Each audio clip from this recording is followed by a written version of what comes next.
You look beautiful, Marcus said as I came down the stairs in the black dress he'd picked out for me. Really beautiful, Claire. Thank you for doing this. It's just dinner, I said, adjusting the neckline that felt slightly too low. Why are you being weird about it? I'm not being weird. I just want tonight to go well. Robert Davidson is my biggest client. If I can close this deal, we're talking about a $70,000 commission. I stopped at the bottom of the stairs. 70,000? Yeah, which is why I need you to help me make a good impression. Be charming, laugh at his jokes, make him feel important. You're good at that. Something in his tone bothered me, but I couldn't quite identify what. Marcus, I'm not a performing seal.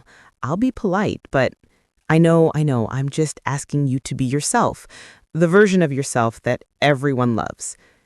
He kissed my forehead. Come on, we're going to be late. The restaurant was one of those expensive steakhouses downtown, where the lighting is dim, the portions are small, and the prices are astronomical.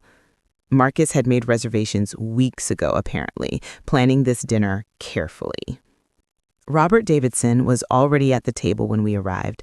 50s late, silver hair, expensive suit, the kind of man who'd spent his life being catered to. He stood when he saw us, his smile wide and practiced. Marcus, good to see you. They shook hands, that aggressive masculine handshake that's more competition than greeting. Then Robert turned to me. And this must be the lovely wife I've heard so much about. Claire, I said, extending my hand. Instead of shaking it, he brought it to his lips and kissed it, his eyes never leaving mine. Enchanted. Marcus didn't mention how stunning you are. Thank you, I said, retrieving my hand as quickly as I could without being rude. Marcus pulled out my chair, the one next to Robert, I noticed, not across from him. And I sat down feeling suddenly uneasy. So, Claire, said Robert as the waiter brought menus, what do you do? I'm a nurse, labor and delivery. A nurse, how noble, beautiful and compassionate. Marcus, you're a lucky man. Don't I know it, Marcus said, and his tone had that weird quality again, too eager, too accommodating. The waiter came to take our drink orders. Robert ordered a scotch, neat. Marcus ordered the same, though he knew he preferred beer. I ordered wine and immediately regretted not ordering water when I saw the price list. So, Robert said, leaning back in his chair, Marcus tells me you two have been married for 8 years? 9 in June. 9 years and still so beautiful. You must take very good care of her, Marcus. I try, Marcus said, laughing in a way that sounded forced. The conversation continued like that through the appetizers, Robert asking questions that felt slightly too personal, Marcus answering with an eagerness that bordered on desperate, me trying to navigate the increasingly uncomfortable dynamic. And then, halfway through my salad, I felt it. A hand on my knee.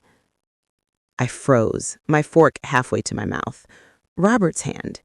It had to be Robert's hand. He was sitting directly to my right, was resting on my knee under the table. Not moving, just there. I glanced at Marcus, expecting him to notice something was wrong, but he was focused on his food, laughing at something Robert had just said about golf. I shifted in my seat, trying to dislodge the hand without making a scene, but instead of moving away, it moved up, slowly, deliberately, sliding from my knee to my lower thigh.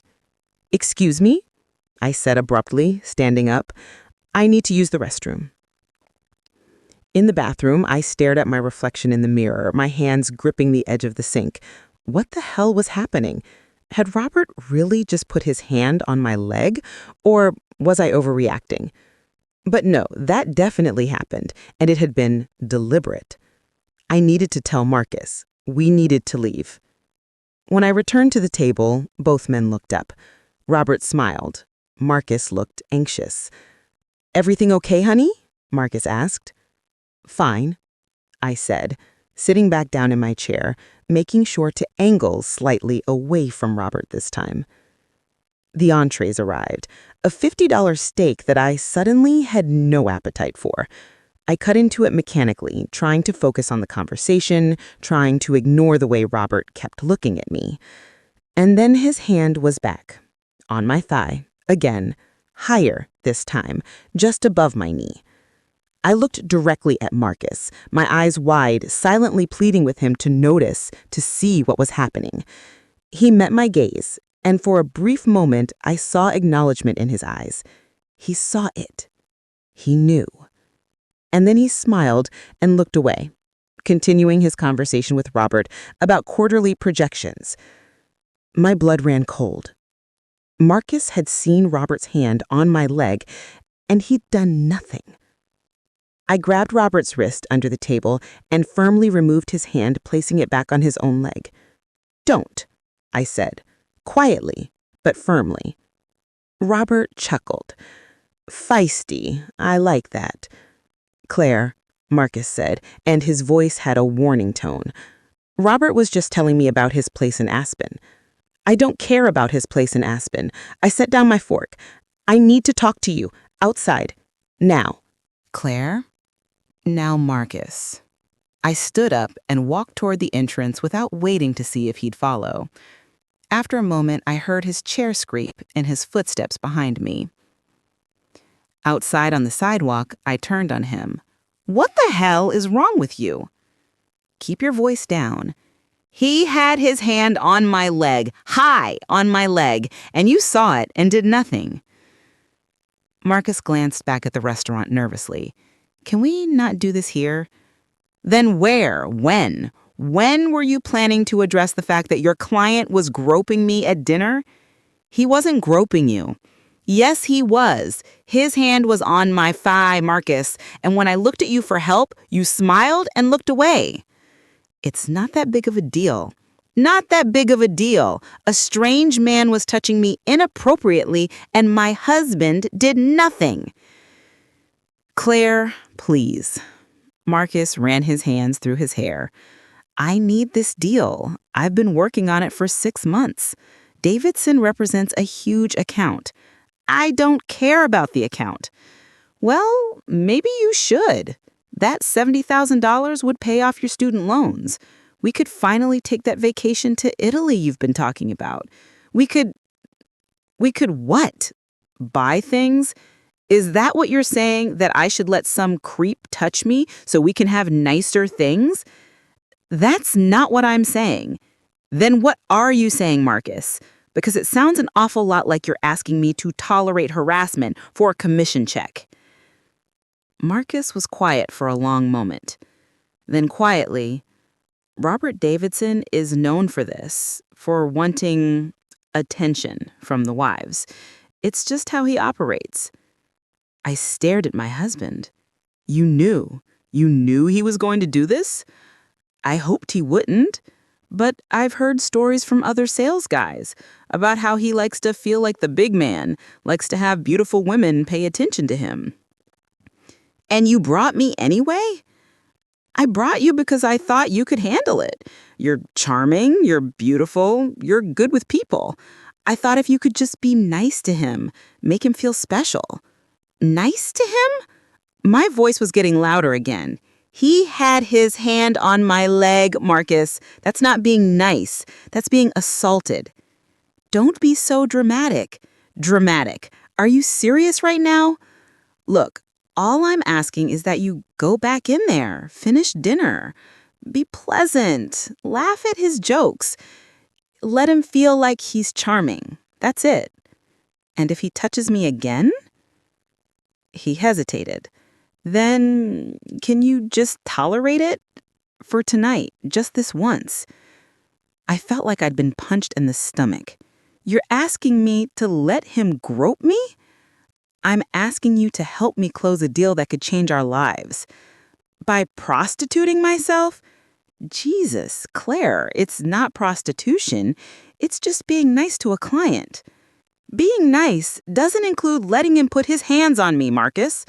"Fine. Then let him flirt. Let him feel like he has a chance. That's all he wants. To feel like he's still got it. Like he's still attractive to younger women. So I'm supposed to flirt with him? Lead him on? Why not? It's harmless. He's not going to actually do anything. He's just a lonely old man who likes attention.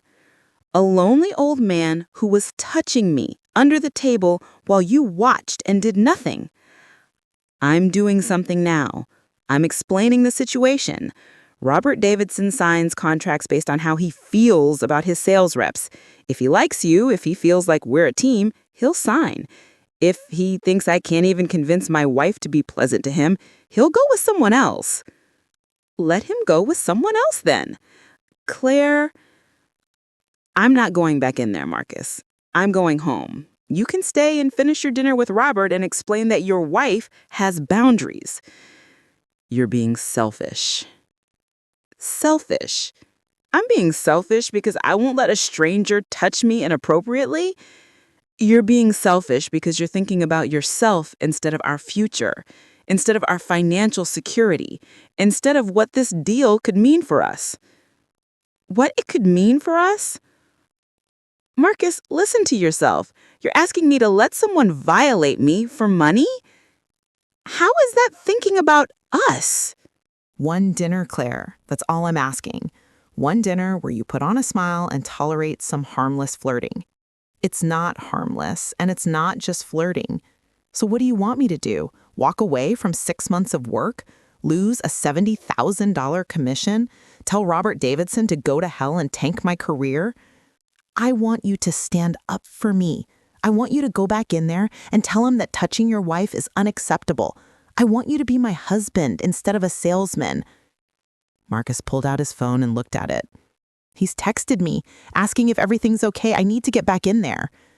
Then go. Are you coming? No. Claire, please, just this once. Do this for me, for us, and I swear I'll never ask again. You shouldn't have to ask at all. Life isn't perfect. Sometimes we have to do things we don't want to do. You think I want to spend my evening schmoozing clients? I do it because it's my job. This is part of my job. Pimping out your wife is part of your job? Stop saying it like that. I'm not pimping you out. I'm asking you to be charming and pleasant to an important client. That's it. While he gropes me under the table, while he flirts with you, while he feels important. Jesus, Claire, women do this all the time in business settings. It's called networking. No, Marcus. Networking is making professional connections. What you're asking me to do is let a man sexually harass me so you can make money off it. Marcus's jaw tightened. Fine, you win. I'll go back in there and blow the deal. I'll tell Robert that my wife couldn't be bothered to help me out for one evening. I'll explain that $70,000 wasn't worth 2 hours of her time. Don't you dare try to guilt trip me. I'm not guilt tripping you. I'm telling you the reality of the situation. This deal is gone. 6 months of work down the drain because you couldn't handle one dinner. Because I wouldn't let a stranger grope me. He barely touched you, acting like he assaulted you. He put his hand on your knee. His hand was on my thigh, Marcus, high on my thigh, and it was moving higher when I stopped him. Marcus looked away. I need to get back inside. Then go. Have dinner with your client. Bond over how your wife is such a disappointment. You said it, not me. He walked back into the restaurant without looking back. I stood on the sidewalk for a long moment, shaking with anger and hurt and disbelief, and I called an Uber and went home. Marcus came home after midnight. I was in bed, but not asleep, staring at the ceiling, my mind racing. I heard him come upstairs, heard him pause outside our bedroom door, then it opened, and he came in, turning on the light. Can we talk? He asked. I don't know. Can we? Or are you just going to tell me I ruined your career? Marcus sat on the edge of the bed. I'm sorry for what I said outside the restaurant. I was frustrated and scared, and I took it on you. You asked me to let a man touch me inappropriately for money. I know, and I'm sorry. You're right. I should have stood up for you. I should have told Davidson to keep his hands to himself. But I didn't. No, I didn't. Because I was thinking about the commission, not about you, and that was wrong. I rolled over to look at him. What happened after I left? I went back in, told Davidson you weren't feeling well. We finished dinner and talked business. He didn't sign. I'm sorry. Don't be. You were right. I never should have put you in that position. We sat in silence for a moment. Then I asked, Marcus, have you done this before? What do you mean? Have you brought other women, girlfriends, coworkers to entertain clients? No, never. But you knew Davidson had a reputation. You said other sales guys told you stories. Yeah, about how he likes attention from women, how he's more likely to sign if he feels like the alpha male in the room. But I never thought, he trailed off. Never thought what? Never thought I'd actually ask my wife to tolerate that kind of behavior. I thought I had more integrity than that. So did I. Marcus looked at me, and there were tears in his eyes. I'm so sorry, Claire. Really, what I asked you to do was wrong. I see that now. Do you?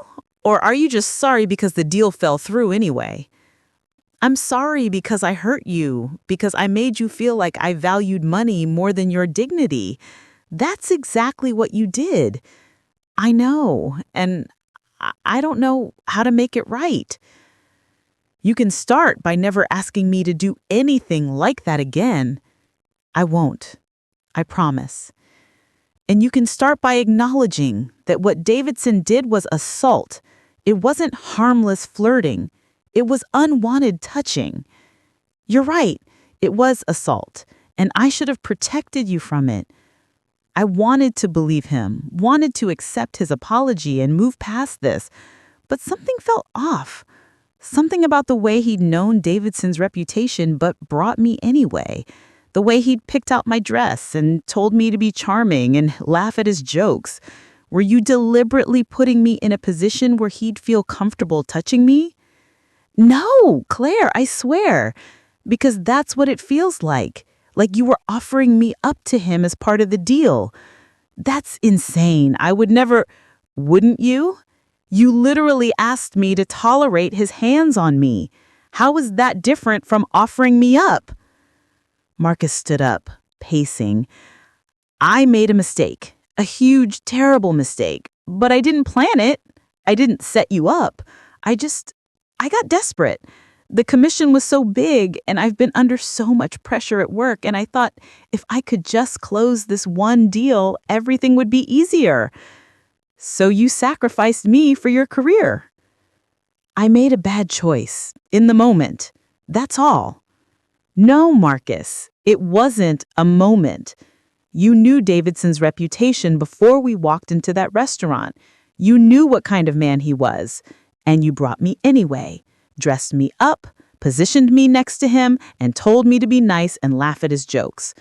Were you deliberately putting me in a position where he'd feel comfortable touching me? No, Claire, I swear. Because that's what it feels like you were offering me up to him as part of the deal. That's insane. I would never... Wouldn't you? Do you honestly, Marcus... Would you have done the same thing if Davidson was attracted to men instead of women? Would you have dressed up and sat next to him and let him touch you? Marcus didn't answer. That's what I thought. You wouldn't sacrifice yourself for the commission, but you expected me to. Claire, please. I need you to leave. Sleep in the guest room tonight. I can't be near you right now. We need to work through this. Not tonight. Tonight, I need space. Marcus left, closing the door quietly behind him. I lay in bed staring at the ceiling, trying to understand how the man I'd married had become someone I didn't recognize. The next morning, I called in sick to work. I couldn't face a 12-hour shift at the hospital when I'd barely slept. Marcus was gone when I got up. He left a note saying he had early meetings and would be home by dinner. I made coffee and sat at the kitchen table, my phone in my hand. I needed to talk to someone about what had happened, but I didn't know who to call. My best friend, Jenna, was in Seattle, My sister was dealing with her own marriage problems. My mother would tell me I was overreacting, that supporting your husband's career was part of being a good wife. Finally, I called the one person I knew would understand, my friend Rita from nursing school. Rita had gone through her own nightmare with her ex-husband before divorcing him 2 years ago. "Claire, hey, what's up?" "Are you busy? I need to talk."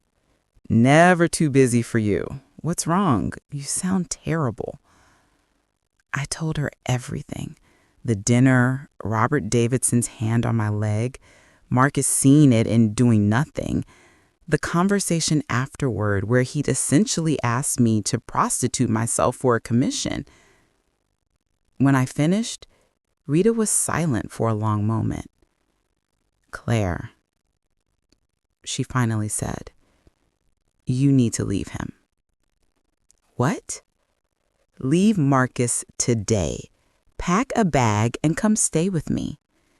"Rita, I can't just leave my husband over one fight." "This isn't one fight. This is him trying to use you as sexual bait for a client. This is him valuing money over your safety and dignity. This is him showing you exactly who he is." "He apologized."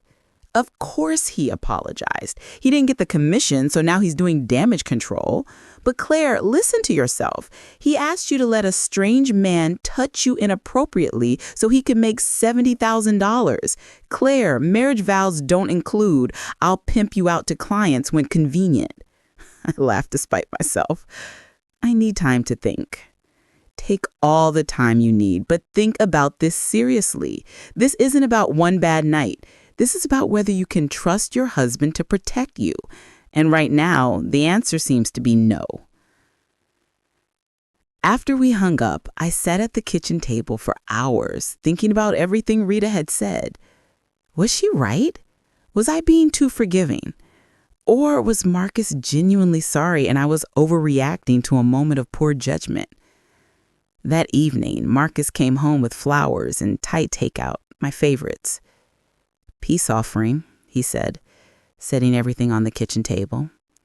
"I know flowers don't fix what I did, but I wanted to show you I'm sorry." "Thank you." We ate in awkward silence for a while. Then Marcus said, "I've been thinking about last night, about what you said. You're right. What I did was calculated. I knew Davidson's reputation. I knew what might happen, and I brought you anyway." "Why?" "Because I'm weak. Because I saw that commission and I let myself believe that the end justified the means, that if I could just get you through one dinner, everything would work out. But it didn't work out. No. Because you have integrity and I apparently don't." "Marcus, it's true. You stood up for yourself and I resented you for it. I was angry at you for having boundaries. That's messed up." "Yes, it is." "I want to make this right. Tell me how." I thought about it. "I need to know this won't happen again. That you won't ever put me in a situation like that again. I won't, I promise. And I need you to understand why it was so wrong. Not just apologize, but really understand." "I'm trying. Explain it to me." "You treated me like an object, like something you could offer to Davidson to sweeten the deal. You didn't see me as your wife or as a person. You saw me as a tool to close a sale." Marcus winced. "I didn't think of it that way." "But that's what you did. And then when I objected, you called me selfish. You made me feel like I was the problem for having boundaries." "You're right. God, Claire, I'm so sorry. I need you to promise me something else. Anything. If Davidson or any other client ever acts inappropriately again, toward me or any other woman, you'll speak up. You'll say something, even if it costs you the sale." Marcus hesitated. "I'm serious, Marcus. I need to know that you value doing the right thing more than making money. I do. I will. I promise. I wanted to believe him. I really did. 3 weeks passed. Marcus was attentive and apologetic, going out of his way to show me he was sorry. He took me on dates, helped more around the house, told me constantly how much he loved me. And slowly I started to feel like maybe we could move past this. Maybe it really had been a one-time lapse in judgment. Then, on a Thursday evening, Marcus came home looking excited. You'll never guess who called me today. Who? Robert Davidson. My stomach dropped. What did he want? To apologize. He said he was drunk at dinner and behaved inappropriately. He said he feels terrible and wants to make it up to us. By doing what?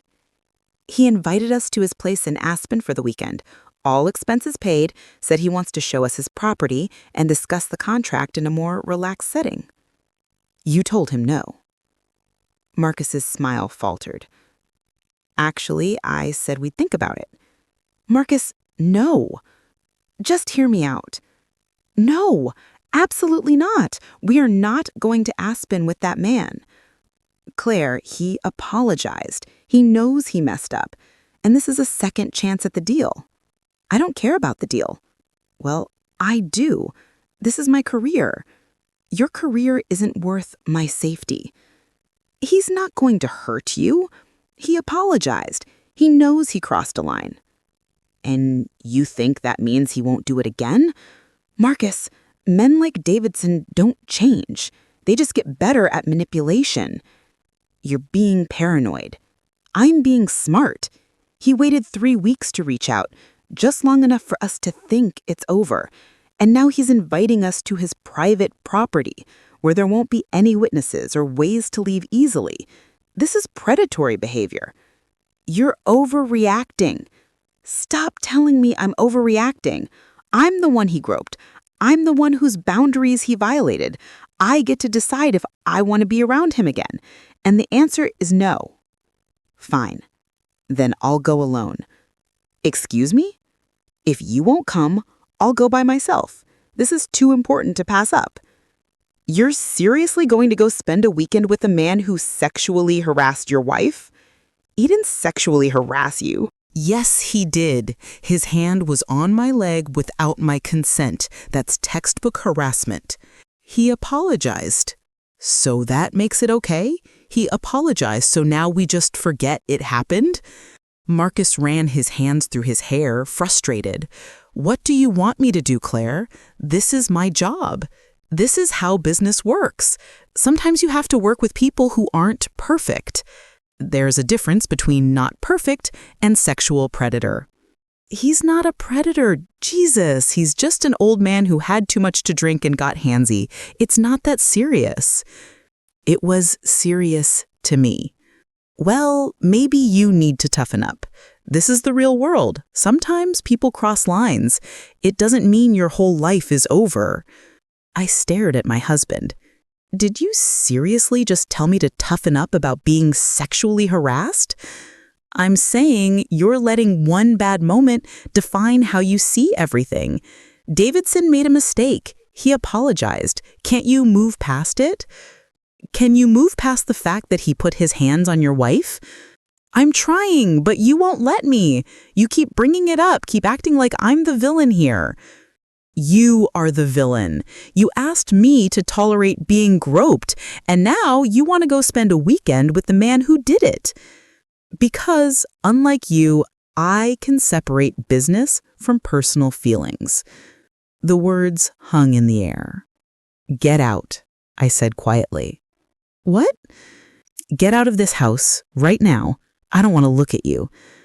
Claire, you just said I should toughen up about being sexually harassed. You just said I can't separate business from personal feelings. You just told me you're going to spend a weekend with a man who violated me. Get out. This is my house too. Then I'll leave. But I'm not staying here with someone who values a commission more than his wife's safety and dignity. I went upstairs and started throwing clothes into a suitcase. Marcus followed me. Where are you going? A hotel, or Rita's, or anywhere that isn't here. You're being dramatic. I'm being rational. You're the one who's lost perspective. You're so desperate for this commission that you can't see how wrong this all is. What's wrong is you running away instead of working through this like adults. Working through what? You've made your choice, Marcus. You chose the money. You chose Davidson. You didn't choose me. That's not true. It is true. You're going to Aspen. You're going to spend a weekend bonding with a man who'll put his hands on me. How is that choosing me? Marcus was quiet. I zipped up my suitcase. I'm going to stay with Rita for a few days, maybe longer. I need space to think. Think about what? About whether I want to stay married to someone who sees me as a business asset instead of a person. Claire, don't do this. You did this. You made this choice when you told Davidson you'd think about it instead of telling him to go to hell. I grabbed my suitcase and walked past him, down the stairs, out the front door. Marcus didn't follow me.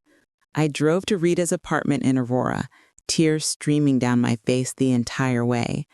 She opened the door, took one look at me, and pulled me inside. "I'll kill him," she said simply. "Get in line." Over wine and pizza, I told her everything. Davidson's call, Marcus wanting to go to Aspen, the fight that followed. "I can't believe he's still pursuing this," Rita said, "after everything that happened. He says it's his job, that this is how business works. Bullshit. I work in sales too, and I've never had to pimp out my spouse to close a deal." "Do you think I'm overreacting?" No, I think you're underreacting.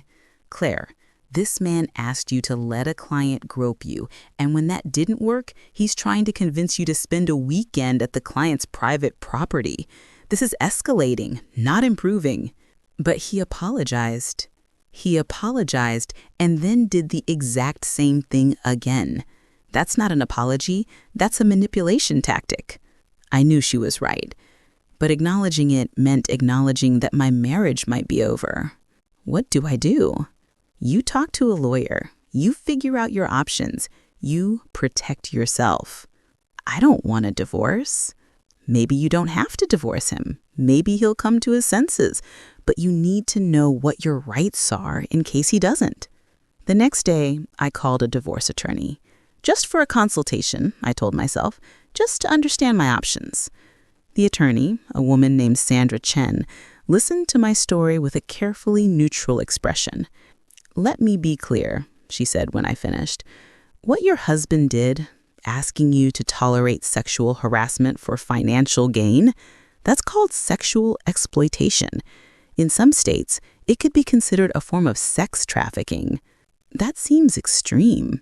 Does it? He knowingly put you in a situation where you'd be sexually harassed. He encouraged you to tolerate it. He's trying to do it again. How is that not exploitation? But I have free will. I said no. This time. But he's wearing you down, making you doubt yourself, making you feel like you're the problem for having boundaries. That's abuse, Mrs. Morrison." The word made me flinch. He's not abusive. He just made some bad choices. Abuse isn't always physical. Financial abuse, emotional abuse, sexual coercion, these are all forms of domestic violence. He's never hit me. Abuse isn't just hitting. It's any pattern of behavior designed to control or exploit you.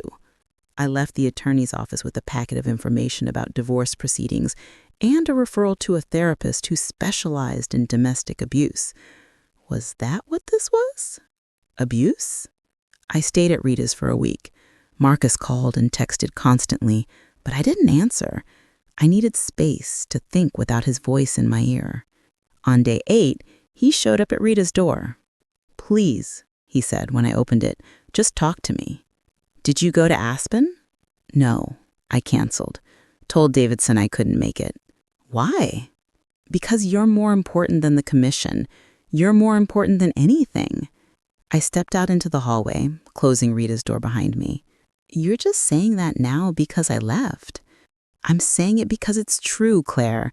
This past week has been hell. I can't sleep. I can't eat. I can't focus on anything except the fact that I hurt you. You did more than hurt me. You exploited me. I know, and I'm sorry. I'm so sorry. Sorry isn't enough, Marcus. I need you to know you understand what you did, that you understand why it was so wrong. I do understand. You're my wife. I'm supposed to protect you, not use you. I failed you in the worst possible way. Yes, you did. Can I make it right? Please, tell me what I need to do. I thought about what Sandra Chen had told me, about boundaries and respect, and what a healthy marriage looked like. You need to go to therapy. We both do.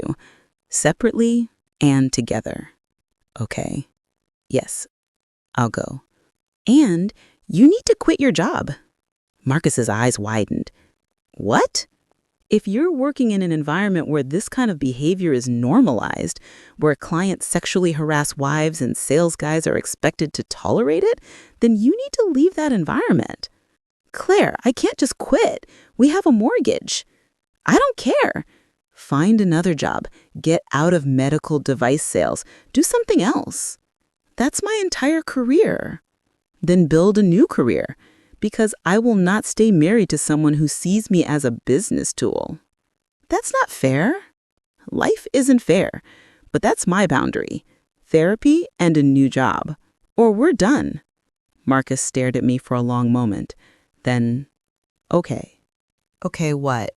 Okay, I'll do it. I'll find a new job, we'll go to therapy, whatever it takes. I mean it, Marcus. If you go back on this, if you try to convince me to change my mind, I'm gone. I understand. I'm not coming home yet. I need more time. How much time? I don't know. As much as I need. You hurt me, Marcus. Deeply. I need to heal before I can even think about rebuilding our marriage. Can I visit you? Can we at least talk? Once a week for therapy. That's it. It wasn't what he wanted to hear, but he nodded. Okay, whatever you need. Therapy was brutal. Our counselor, Dr. Martinez, didn't pull any punches. Marcus, do you understand that what you did was a form of sexual exploitation? She asked in our first joint session. I made a mistake. It was more than a mistake. You knowingly put your wife in a situation where she'd be sexually harassed. You encouraged her to tolerate it. That's exploitation. I didn't think of it that way. How did you think of it? As helping my career, making a sacrifice for our future. But Claire was the one making the sacrifice, not you. Marcus was quiet. Let me ask you something, Dr. Martinez continued. Would you have done the same thing if the client wanted to touch you? Would you have let him grope you for $70,000? That's different. How? Because I'm a man, and that makes Claire's boundaries less important than yours? No, I just mean, it sounds like you have a deeply ingrained belief that women's bodies are less deserving of respect and protection than men's bodies. Marcus looked stricken. That's not true, isn't it? You saw a man touching your wife inappropriately, and your first thought was about your commission, not her safety. Over weeks of therapy, Marcus slowly started to understand what he'd done, how he'd internalized toxic messages about women and success and what it meant to be a provider. I thought being a good husband meant making money, he admitted in one session. My dad always said that a man's worth is in his paycheck, that if you can't provide for your family, you're not a real man. And so you sacrificed your wife's dignity to prove your worth as a man? When you say it like that, it sounds terrible. It is terrible, Marcus. You need to own that. In my individual sessions, I worked through my own trauma from the dinner and the aftermath. I keep getting second-guessing myself, I told Dr. Martinez, wondering if I overreacted. Why do you think you're wondering that? Because Marcus made me feel like I was being dramatic, like it wasn't that big of a deal. But it was a big deal to you. Yes? Then it was a big deal. Your feelings are valid, Claire. You don't need Marcus's permission to be upset about being sexually harassed. Slowly, with therapy, I started to reclaim my sense of self, to trust my own judgment again. 4 months after I'd moved out, I moved back home. Marcus had quit his job and was working as a consultant, making less money, but in an environment where he didn't have to entertain clients. We were doing better, communicating better, understanding each other better. But something had changed between us, something fundamental. I no longer trusted Marcus the way I used to. There was always a part of me that wondered, if it came down to it, would he protect me or would he sacrifice me again? Do you think we're going to make it? I asked Rita over coffee one Saturday. I don't know. Do you want to make it? I don't know. Sometimes I look at Marcus and I see the man I married, the man I love. But other times, I see the man who asked me to let a stranger grope me, and I don't know if I can reconcile those two people. You don't have to decide today. You can take your time figuring it out. What if I'm wasting time? What if I should just cut my losses and leave? What does your gut tell you? I thought about it. My gut tells me that Marcus is genuinely sorry, that he's working hard to change. But it also tells me that I deserve better than having to question whether my husband will protect me. Then there's your answer. 2 years after the dinner with Robert Davidson, I filed for divorce. It wasn't an angry divorce. It was a sad one. Marcus had done everything I'd asked. Therapy, new job, all of it. He'd changed, genuinely changed. But I'd changed too. I'd realized that I deserved a partner who would protect me instinctively without having to be taught or guilted into it. Someone who would never, under any circumstances, prioritize money over my safety. And Marcus, despite all his growth, would always be the man who'd done that once, and once was enough. I understand, he said when I told him. I hate it, but I understand. I'm sorry. Don't be. You're doing what's right for you. I just wish... He trailed off. What? I wish I'd been the man you deserved from the beginning, instead of having to learn how to be that man after I'd already lost you. Me too. The divorce was finalized 6 months later. We split everything fairly, stayed civil, occasionally even friendly. But I never forgot that dinner. Never forgot the feeling of Robert Davidson's hand on my leg and Marcus's smile when he saw it. Some betrayals you can work through. Some you can forgive. But some change you so fundamentally that you can never go back to who you were before. This was one of those. 3 years after the divorce, I met someone new. His name was David. He was a teacher, and he made me laugh in a way I'd forgotten was possible.